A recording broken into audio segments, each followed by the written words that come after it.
Yes, प्राय कहा जाता है कि शिक्षा ही जीवन है एवं जीवन ही शिक्षा है। सचमुच किसी भी देश की वास्तविक प्रगति उस देश के नागरिकों की शिक्षा पर निर्भर करती है।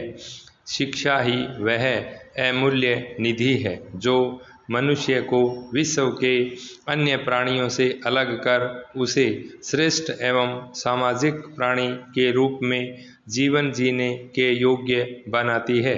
शिक्षा के अभाव में न केवल व्यक्ति का बल्कि पूरे समाज का विकास अवरुद्ध हो जाता है। शिक्षा के इन्हीं महत्व को देखते हुए भारत सरकार ने सब के लिए शिक्षा को अनिवार्य करने के उद्देश्य से शिक्षा का अधिकार अधिनियम पारित किया है। शिक्षा का अधिकार अधिनियम 2009 6 से 14 वर्ष तक के सभी बच्चों के लिए मुफ्त एवं अनिवार्य गुणवत्तापूर्ण सामाजिक शिक्षा सुनिश्चित करता है। यह अधिनियम मूलतः वर्ष 2005 के शिक्षा के अधिकार विधेयक का संशोधित रूप है। सन 2002 में संविधान के 86वें संशोधन द्वारा अनुच्छेद 21A के भाग 3 के माध्यम से 6 से 14 वर्ष तक के सभी बच्चों को मुफ्त एवं अनिवार्य शिक्षा उपलब्ध कराने का प्रावधान किया गया था। इसको प्रभावी बनाने के लिए 4 अगस्त 2009 को लोकसभा में यह अधिनियम पारित किया गया। यह अधिनियम 1 अप्रैल 2010 से पूरे देश में लागू हुआ और इसी के साथ भारत शिक्षा को मौलिक अधिकार का दर्जा देने वाले विश्व के अन्य 135 देशों की सूची में शामिल हो गया। अब भारत सरकार की यह कानूनी ही नहीं बल्कि नैतिक जिम्मेदारी भी बन गई है कि वह राज्य, परिवार और समुदाय की सहायता से देश के सभी 6 से 14 वर्ष तक के बच्चों के लिए मुफ्त एवं अनिवार्य शिक्षा सुनिश्चित कर सके। उल्लेखनीय है कि भारत द्वारा वर्ष 1950 में 14 वर्ष तक के बच्चों को मुफ्त एवं अनिवार्य शिक्षा देने के लिए संविधान में प्रतिबद्धता का प्रावधान किया गया था, जिसे आगे चलकर अनुच्छेद 45 के तहत राज्यों के नीति निर्देशक सिद्धांतों में शामिल कर लिया गया।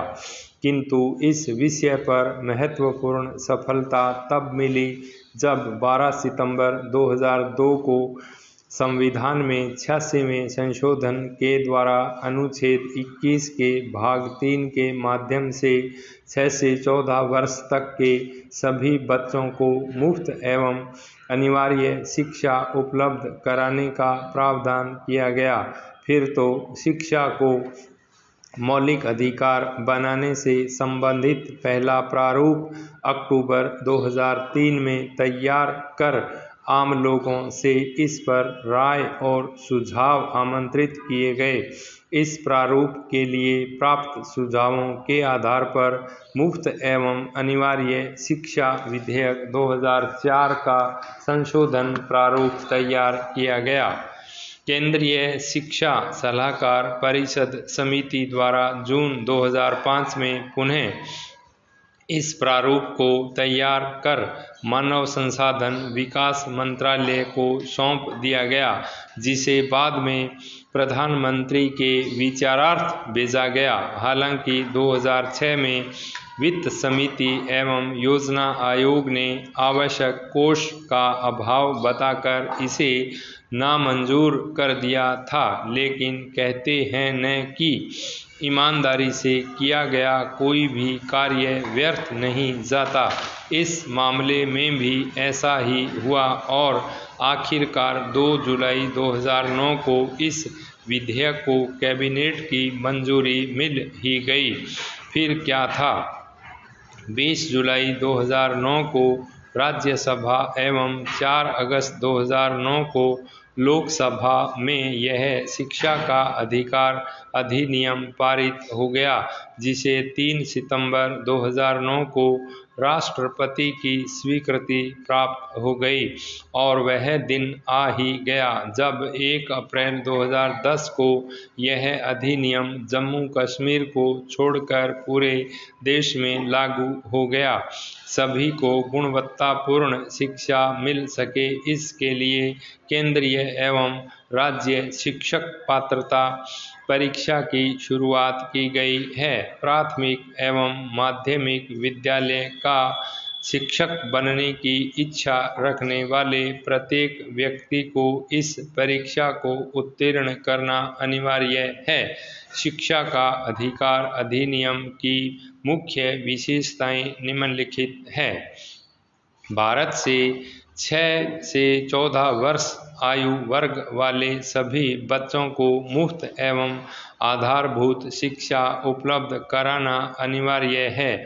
इस उद्देश्य की पूर्ति के लिए बच्चों से किसी प्रकार का कोई शुल्क नहीं लिया जाएगा और न ही उन्हें कोई शुल्क अथवा किसी खर्च की वजह से आधारभूत शिक्षा लेने से वंचित किया जाएगा।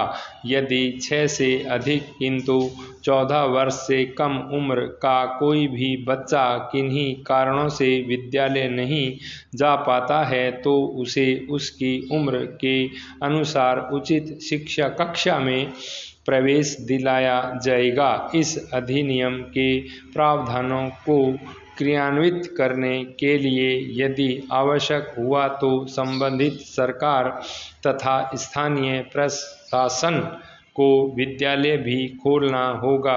अधिनियम में यह भी प्रावधान है कि यदि किसी क्षेत्र में विद्यालय नहीं है तो वहां पर 3 वर्ष की तय अवधि में विद्यालय का निर्माण करवाया जाना आवश्यक है। सत्र के दौरान छात्र कभी भी प्रवेश पा सकता है। उम्र प्रमाण पत्र नहीं होने की स्थिति में भी किसी बच्चे को प्रवेश लेने से वंचित नहीं किया जा सकता। प्राथमिक शिक्षा पूरी कर लेने वाले छात्र को एक प्रमाण पत्र दिया जाएगा। राज्य सरकारों द्वारा बच्चों की आवश्यकता का ध्यान में रखते हुए लाइब्रेरी, क्लासरूम, खेल का मैदान और अन्य जरूरी संसाधन उपलब्ध कराए जाएंगे। शिक्षा की गुणवत्ता में अनिवार्य सुधार के लिए एक शिक्षक पर अधिकतम 40 छात्र सुनिश्चित करने और आवश्यक हुआ तो इसके लिए नए शिक्षकों की भर्ती कर उन्हें प्रशिक्षित करने का प्रावधान भी इस अधिनियम में है। स्कूल शिक्षक द्वारा 5 वर्षों के भीतर समुचित व्यावसायिक डिग्री प्राप्त नहीं करने की स्थिति में उसे नौकरी से वंचित करने का प्रावधान भी अधिनियम में है। स्कूल का बुनियादी ढांचा 3 वर्षों के भीतर नहीं सुधारने की स्थिति में उनकी मान्यता रद्द करने का प्रावधान भी इस अधिनियम में है। सभी निजी स्कूलों की कक्षा 1 से आर्थिक रूप से कमजोर समुदायों के बच्चों को प्रवेश हेतु 25% आरक्षण का प्रावधान किया गया है। इस अधिनियम के प्रावधानों को प्रभावी बनाने की जिम्मेदारी केंद्र एवं राज्य सरकार दोनों की है। वित्तीय खर्च भी दोनों सरकारों द्वारा वहन किया जाएगा। एक ओर जहां शिक्षा का अधिकार अधिनियम में अनेक खूबियां हैं, वहीं इस अधिनियम में कुछ खामियां भी हैं जो इस प्रकार है। इस अधिनियम की सबसे बड़ी खामी यह है कि इसमें 0 से 6 वर्ष आयु वर्ग और 14 से 18 वर्ष आयु वर्ग के बच्चों पर ध्यान नहीं दिया गया है।